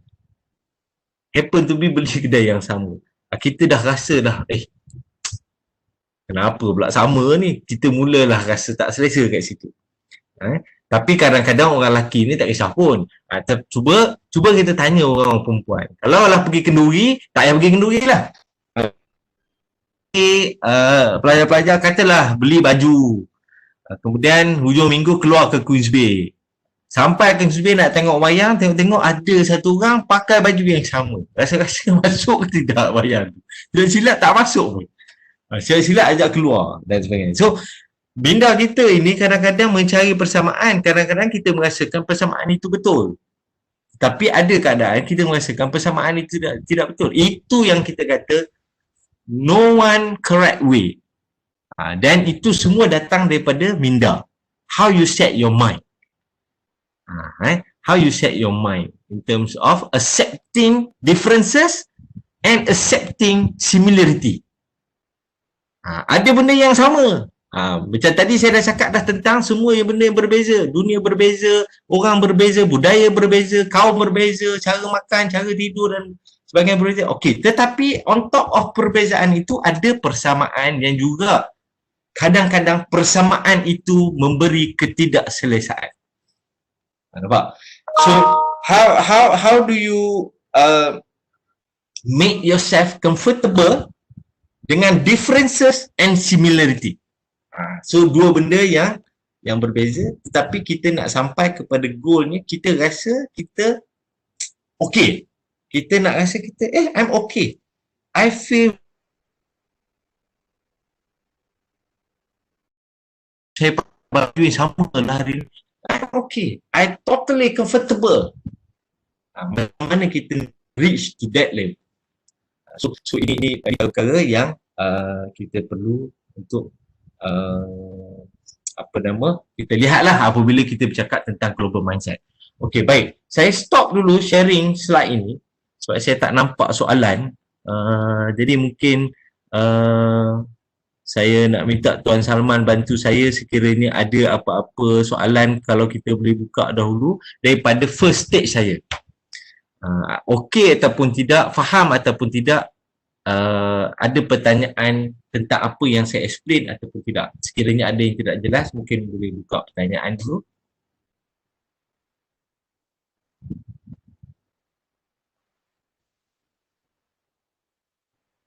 Saya tengok sini ada 132 orang participant as of now.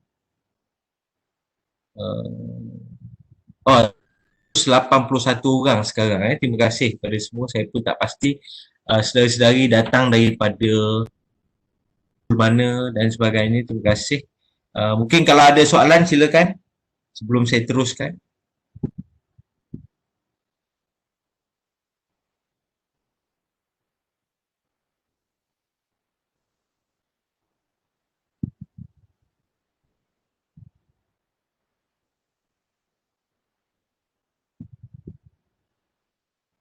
Okey, silakan.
Ada soalan ke Tuan Salman? Okey, sat tuan. Saya tengah tarik ni. Oh, okey. Silakan.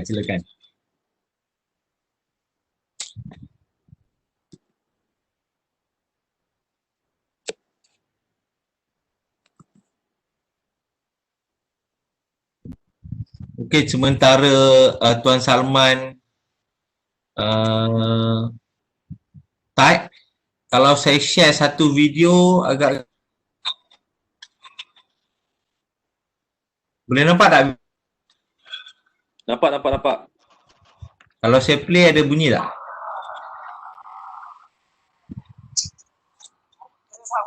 Nampak. Sound dengar tak?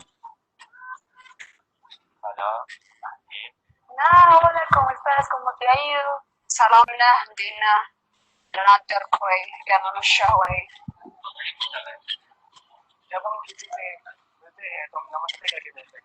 Assalamualaikum.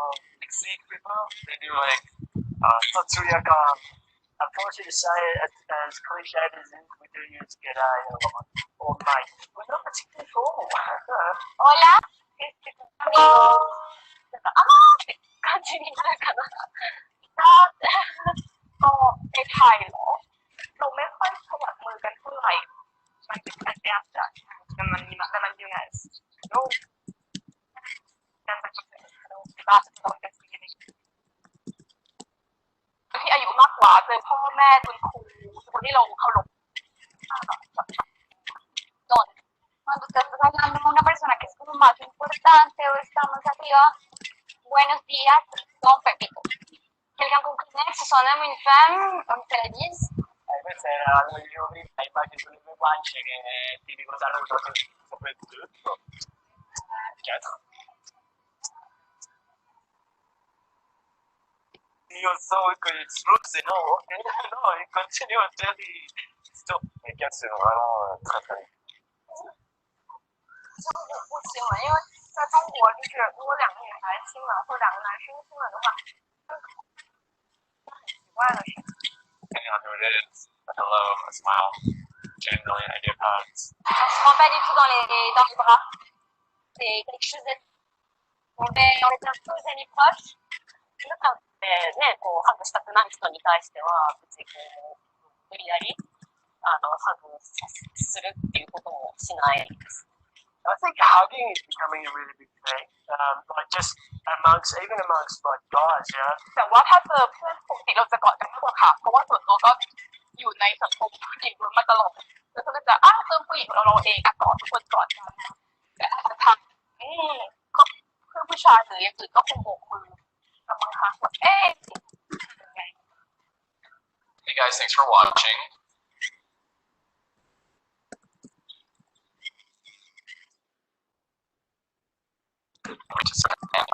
Cheers. Okey, ni video yang saya share sebut sikit lah. Kalau kita tengok even greeting pun agak berbeza di antara satu bangsa ataupun satu budaya ataupun satu negara dengan satu negara yang lain. Benda yang kita rasa betul di tempat kita barangkali jadi tak betul di tempat lain. Okey, ada beberapa soalan kat sini. First step, macam mana nak tarik audience dari luar negara dengan cara yang paling mudah dan berkesan? Okey, interesting. Saya pun tak pasti ni soalan daripada siapa, tapi tak apa, terima kasih Tuan Salman. Saya jawab satu persatu dalam masa yang sama, mungkin Tuan Salman boleh type kalau ada soalan lain lah. Okey, audience luar negara. Okey, kita sebagai kita melihat orang luar negara, kalau dahulu kita menggunakan satu bahasa ataupun kita sebut sebagai orang asing. Sekarang kita dah tak pakai dah. Kita dah tak pakai.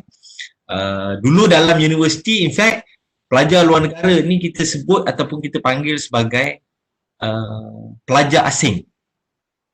Actually, diorang tak asing, diorang bukan alien. Diorang hanya datang daripada sebuah negara selain Malaysia. So, itu sebab kita sebut pelajar luar negara ataupun pelajar antarabangsa. Okey. Nak tarik audience ini agak subjektif lah pada saya. Tarik audience ini depends. Audience yang macam mana. Nak tarik orang datang ke Malaysia ataupun nak tarik audience datang dengar kita punya talk ataupun nak tarik audience datang untuk participate dalam program kita dan sebagainya. Okay, now dia sebenarnya bila kita melihat orang luar negara itu sebagai satu kumpulan yang asing, maka kita akan merasakan sukar untuk kita dapatkan sesuatu yang boleh menarik mereka datang. Okay. Now, saya nak minta yang bertanya ini ataupun mereka yang lain juga yang mungkin ada soalan yang sama, cuba kita fikirkan dia ada way round.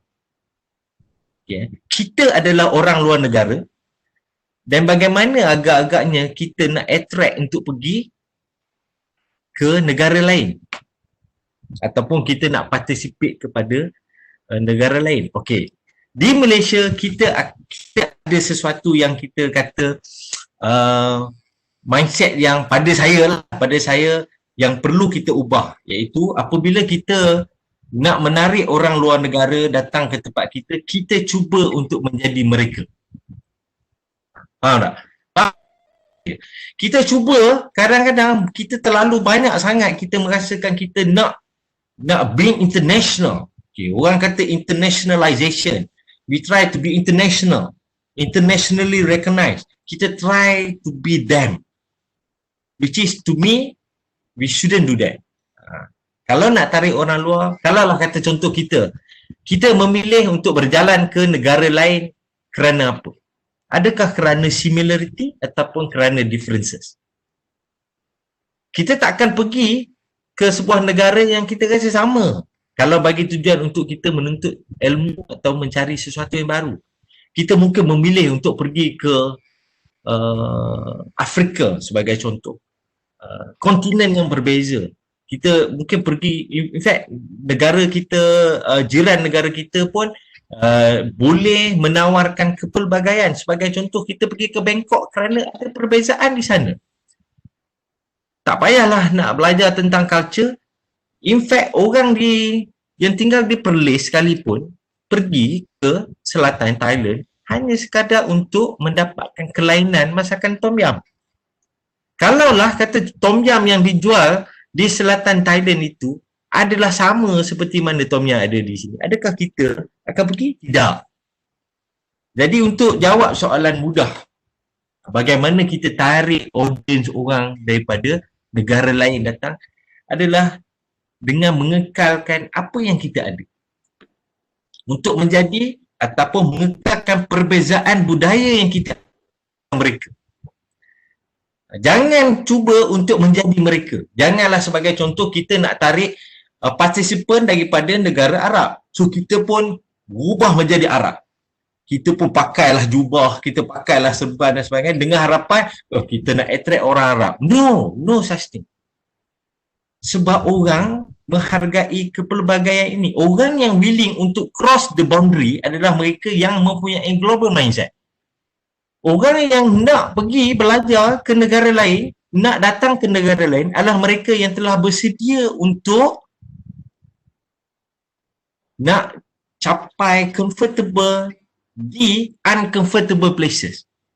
Jadi kita sebagai orang yang host program jangan cuba nak jadikan comfortable untuk mereka seperti mana mereka telah comfortable di negara mereka.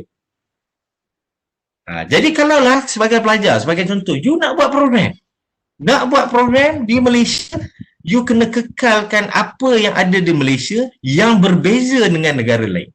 Itu akan menyebabkan orang datang.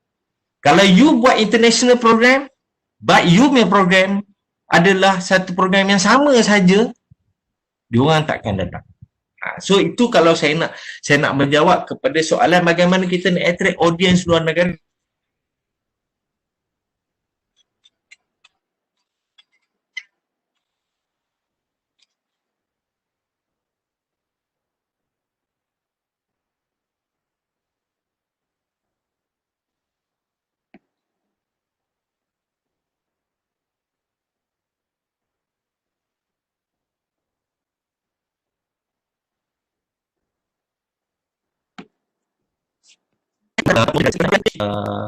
nilai ataupun latar belakang yang berbeza dengan kita. Itu sebab kita nak orang ada kepelbagaian itu. Jadi kalau nak jawab first step, you have to be yourself.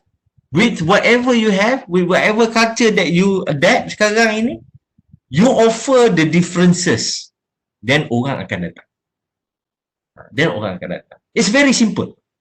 It's very simple. Saya pun, you tanya diri you sendiri sebagai pelajar, kalau lah you nak pergi ke luar negara, in the first place, you dah memang dah set dah dalam kepala you, you akan menghadapi sesuatu yang berbeza.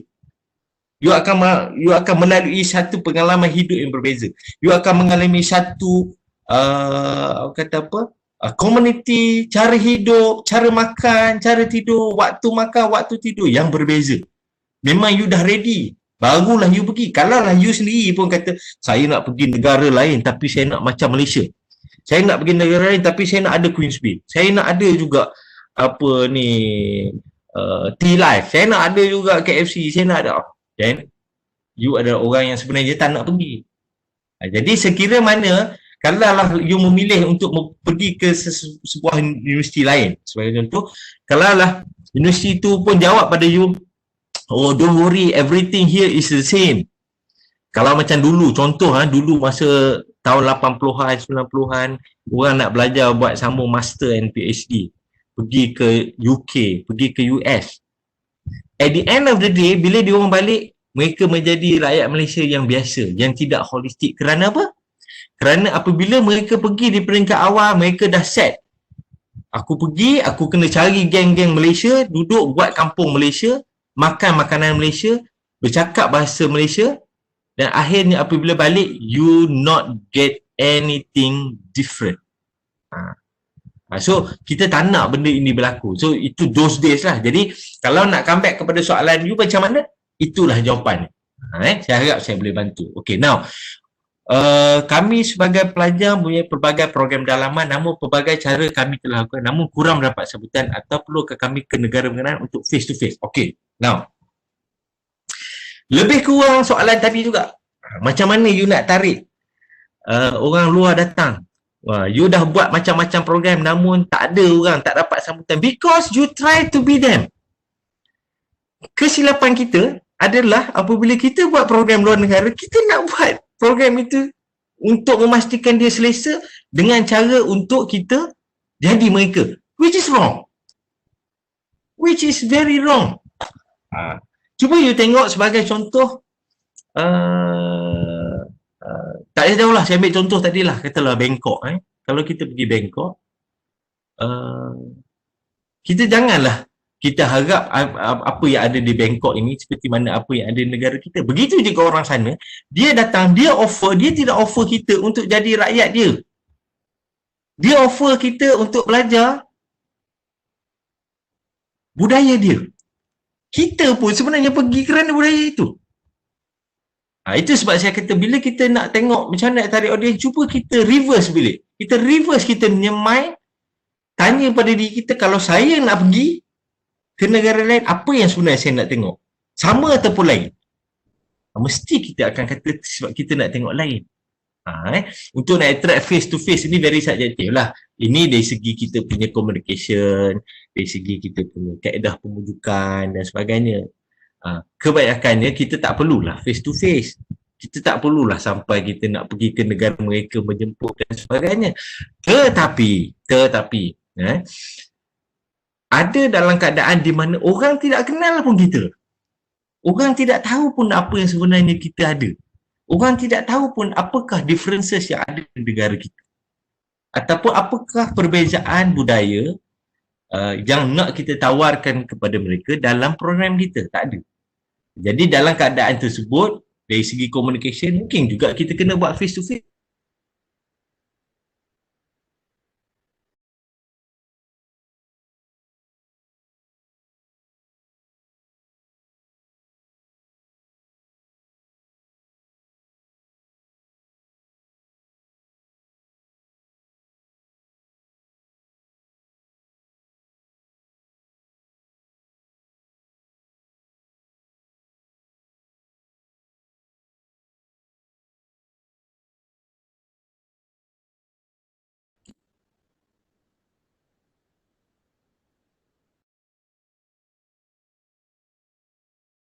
pun kita sendiri tertarik dengan perkara itu kerana dia tidak berubah.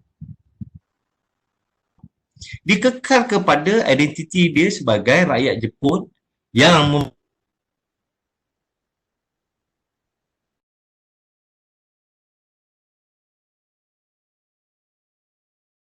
saya ambil contoh berbeza. Seoul, Korea. Saya melihat pada satu ketika Seoul, orang Korea ingin menjadi sebuah negara maju dengan menukar identiti mereka kepada sama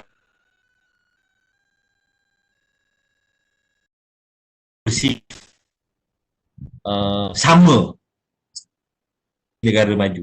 Sampai Seoul, kita tengok sama je. Kita tengok kemajuan sama je macam sisi, sama je. Everything is written in English, sama saja. Jadi kita tidak dapat melihat kelainan itu. Kita tidak dapat lihat kelainan itu. Disebabkan tidak dapat melihat kelainan itu, menyebabkan kita rasa tarikan itu tak ada. Kalau jawab kepada soalan tarikan itu tak ada. Tetapi sebagai contoh, kalau saya pergi ke Jepun, Jepun mengekalkan kepada budaya dia, mengekalkan kepada penggunaan language dia, penggunaan penulisan dia, bahasa dia dan sebagainya. Walaupun kita tidak faham, tetapi kerana ketidakfahaman kita itu menyebabkan kita nak belajar dan kita nak pergi mengkaji, kita nak mengetahui, dan itulah sebenarnya yang menarik. Jadi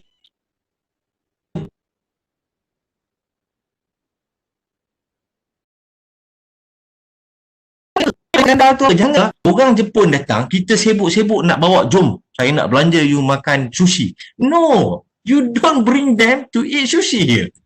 You don't offer them to have sushi here. Jangan you buat program dan suddenly you terus tunjuk, oh kita dekat Pulau Pinang saja ada 100 kedai sushi. You won't get Japanese to come to Malaysia, to Penang. But you have to offer nasi kandar, you have to offer pasembo, you have to offer a different types of culture yang kita ada dalam negara kita. Right? So itu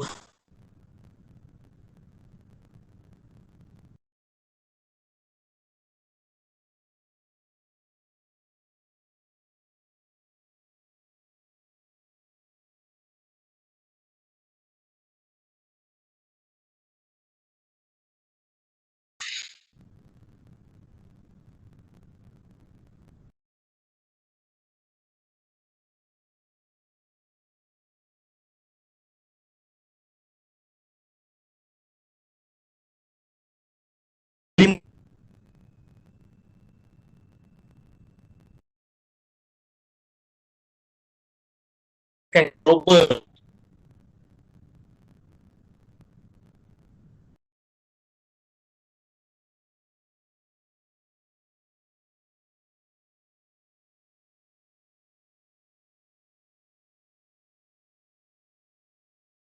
So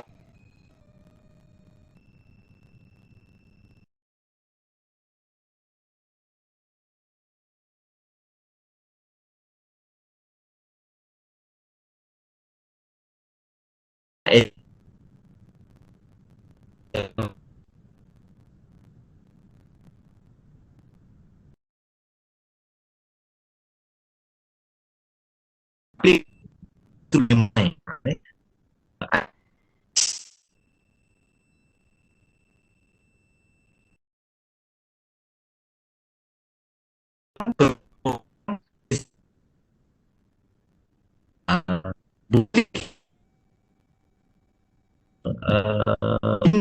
Ataupun kita boleh kalau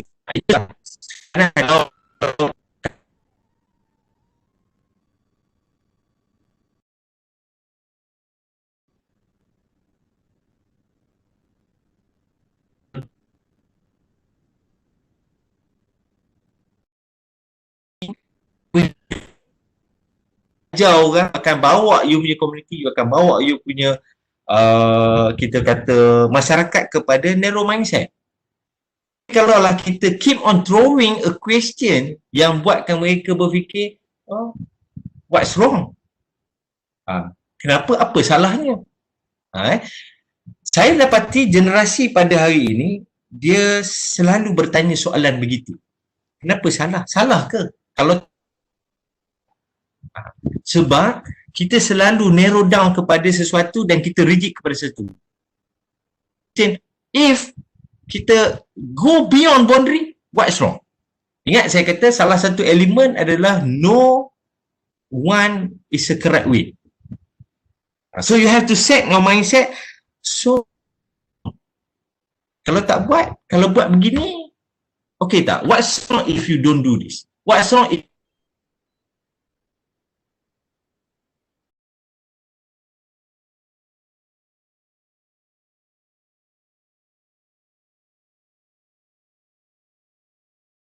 pertanyaan dia minda kepada setting yang holistik. Itu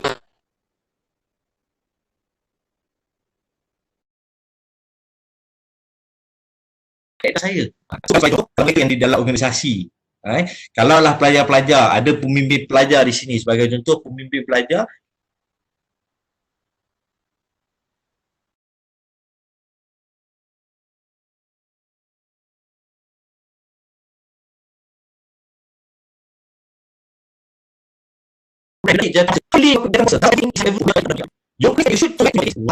why not we try this?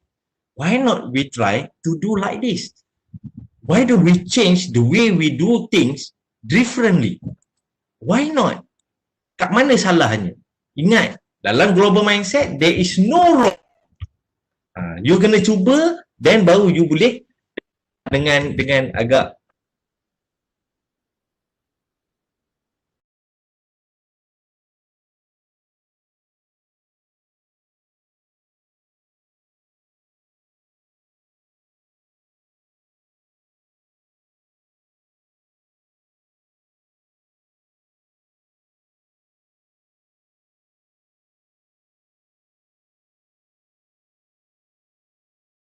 tak pergi negara. Adalah beberapa negara yang saya pergi. Tapi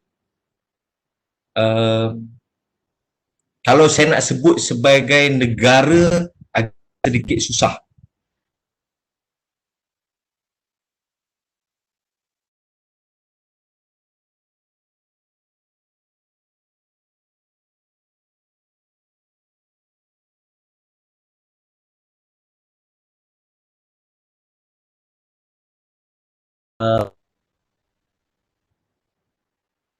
Kalau saya nak tunjukkan mindset yang buruk.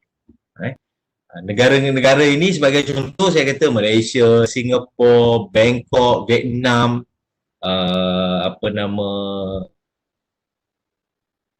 dalam Asia ini pada saya dia adalah satu contoh bagaimana dia memupukkan global mindset. You kena tengok, very simple. Orang yang menukar identiti adalah orang yang tidak percaya kepada perbezaan. Orang yang mengikut orang lain adalah orang yang perbezaan, and dia adalah orang yang tidak membuka minda dia kepada minda.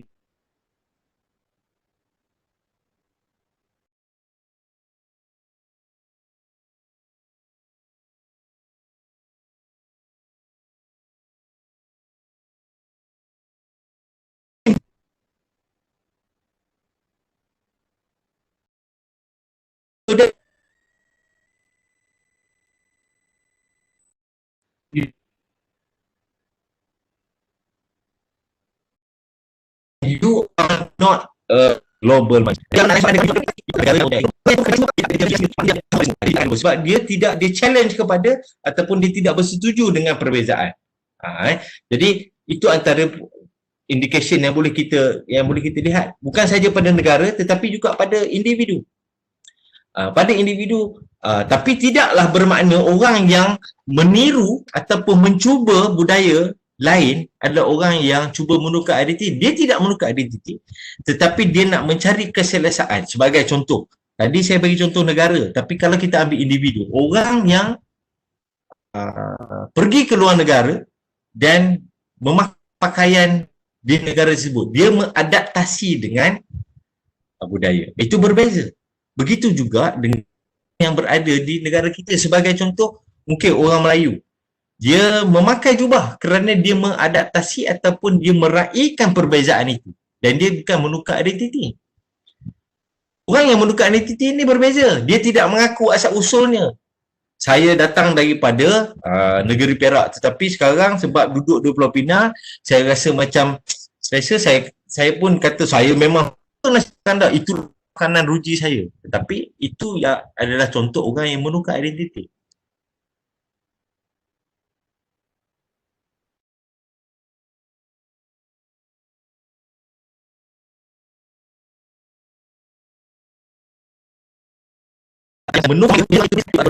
Jadi ada perkara yang boleh saya kongsikan berdasarkan kepada soalan-soalan ini tadi.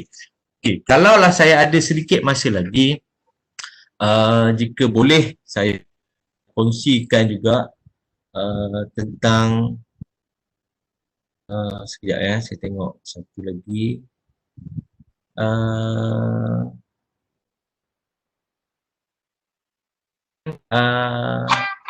Sekejap ya. Saya nak kongsikan lebih kurang 2 minit dah. Another video untuk kita tengok sekejap ya. Share.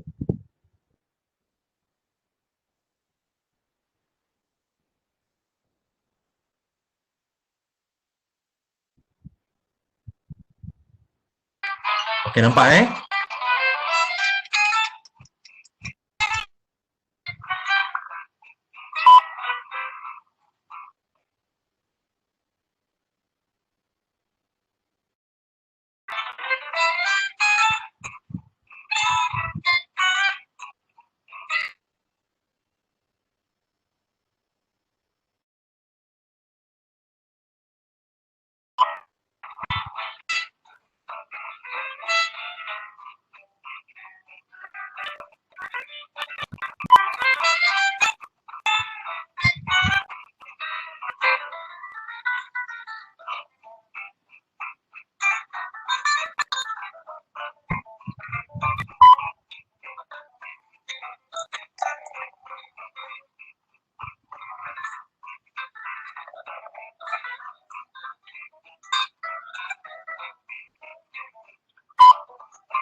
Nah, ini mana saya nak cancel stop sharing. So itu antara yang saya dapat lah. So banyak lagi sebenarnya perbezaan-perbezaan yang mungkin kita boleh lihat daripada negara-negara lain yang mana kita kena faham dan kita adaptasikan perkara itu supaya kita boleh rasa selesa. Itu yang kita define sebagai global mindset. Again, it's all about you feel comfortable being uncomfortable in uncomfortable places. So dalam sebagai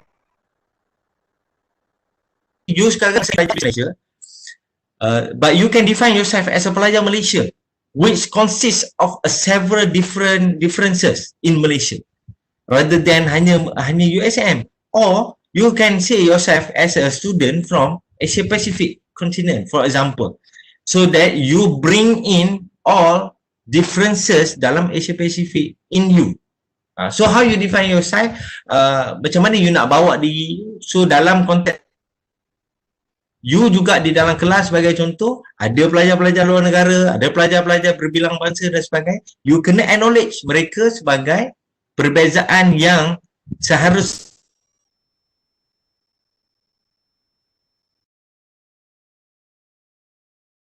untuk you more participant audience. For example, if you want the differences, make your program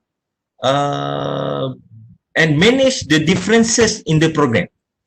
Jangan buat satu program, you panggil semua orang untuk semua orang itu menukar differences itu menjadi satu similarity. Don't allow the differences and you will gain more and more and you will learn more and more. Dengan syarat you tak boleh kata ini betul, ini salah, cara ni betul, cara ni salah. No such thing as a correct way. No. Itu sedikit mungkin saya boleh kongsikan dalam tempoh yang tak lama, dalam sejam setengah, almost pukul 12. Jadi saya rasa saya ada banyak yang saya boleh kongsikan, tetapi cukuplah dahulu setakat ini sebagai asas. Ada saya sendiri, pelajar-pelajar dan sahabat-sahabat saya yang sudi join sesi yang tak seberapa ini. Sedikit sebanyak saya harap boleh dapat membantu saudara-saudari untuk membawakan diri dan set minda supaya kita berfikir secara lebih global.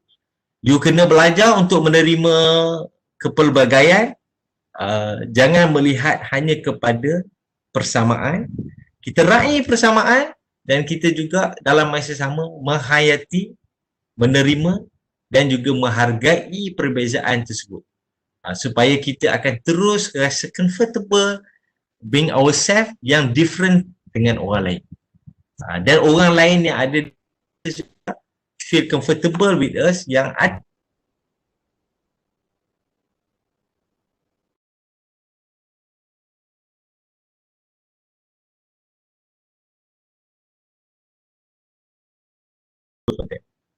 so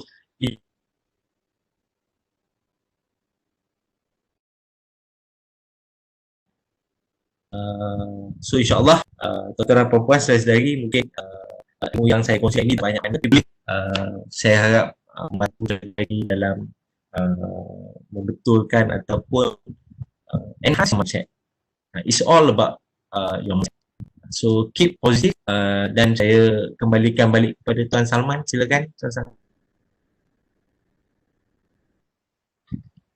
Tuan, tak puas hati lagi tuan. Boleh sambung lagi sejam. Cukup. Okey, terima kasih banyak kepada Cik Zulkarnain, perkongsian yang padat, yang mudah difahami. Pelbagai contoh yang diberikan, walaupun kita berada di Malaysia tapi terasa berada di luar negara. Cara-cara penyampaiannya sangat-sangat, insya-Allah kita akan cuba applykan. Semoga kita lagi fahamlah pada masa akan datang. Chan Siang Lai, dia kata thank you pada Tuan Muhammad Zulkarnain. Bolehlah Tuan Muhammad pun. Okay. So thank you guys for 170, lebih kurang 180 orang tuan. Okay, terima kasih. All the best to everyone, students and staff. Okay, untuk makluman, kita ada beberapa lagi slot pada masa akan datang. So mintalah kita semua, kita ada slot bersama dengan, esok pun kita ada. Okay. Lusa pun kita ada. Lusa kita ada dengan, esok kita ada bersama dengan Manager AirAsia, Sustainability Manager AirAsia. So, kita join lah, kalau boleh join kot lah, dia nak bagi tiket free dan sebagainya. Lepas tu kita ada yang Cik Muhammad Abdullah, pengurusan Oh, okey. majlis dan protokol dan etiket untuk 23 Julai. Maksudnya buat minggu ni berturut-turut lah, non-stop kita bagi ya. Cik Zul, kalau ada siapa-siapa nak kontak Cik Zul boleh ke? Boleh bagi ke apa-apa nombor ke, apa-apa yang ni, Facebook ke apa ke? Kalau sudi, kok lah kalau ada. Boleh email saya dan Okay. boleh get more details through email. Ya. Hanya pasal kerja je ke atau benda lain boleh ke? Boleh insya-Allah. Okay. Terima kasih Cik Zul. Guys, jangan lupa tolong bukan subscribe. Tolong letak tolong isikan survey form tu. Sangat-sangat survey form tu sangat membantu kita lah untuk penambahbaikan daripada masa akan datang. Untuk maklumat juga, kita punya slot ni kita akan masukkan dalam channel YouTube yang boleh dilihat dalam YouTube HDC. Kita akan masukkan. So setiap hari kita akan masukkan yang mana ada. Cik Zul, daripada kami, Puan Farhana mengucapkan ribuan terima kasih, dan daripada pihak HDC juga mengucapkan ribuan terima kasih sangat-sangat kerana sudi meluangkan masa bersama kami. Dengan harapan kalau ada masa lagi kita boleh berjumpa lagi. InsyaAllah. Kita kan sampai di situ juga. Kami juga minta maaf kalau ada salah silap. Okey tuan.